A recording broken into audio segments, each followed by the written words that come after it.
guys!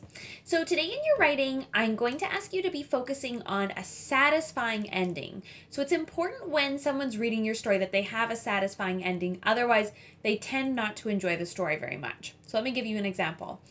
Let's say I've got two characters named Joe and Rick, and Joe and Rick are walking. They're going on their first day of grade 3, so they're walking to the school, and it's sunny and beautiful. And all of a sudden they see, and then I ended my story there.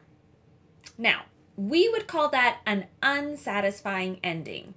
Usually characters want to know how the story ends.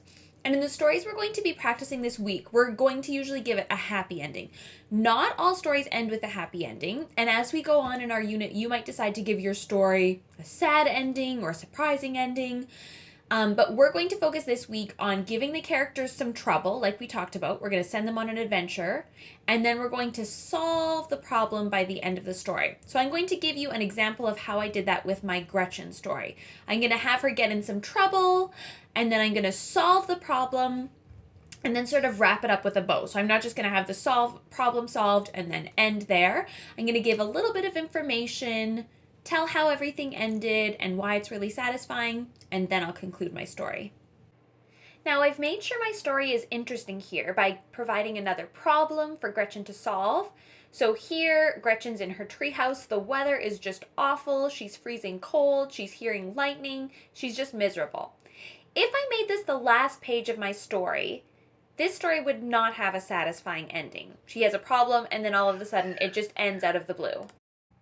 So what I'm going to do instead is provide a solution to that problem. So I'm going to say that the storm passed. Gretchen's mom yelled, "Gretchen, come inside and get dry. I made hot chocolate." Then I'll say that Gretchen climbed down the treehouse. And then I wrote, "She felt safe at last."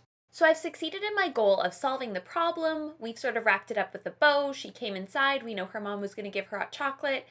And we finish it by saying, "She felt safe at last." And I think that's an ending that will satisfy my readers. Now, I'd like you guys to do that in your writing today. So whether you're finishing a story, you might go back and revise the ending of a story you'd written before to make it a little more satisfying, or maybe you're planning your story and you've got a satisfying finish in mind. Just make sure that you're trying to make your readers happy as they're reading, and part of that is giving them that satisfying ending. Happy writing, guys. Bye.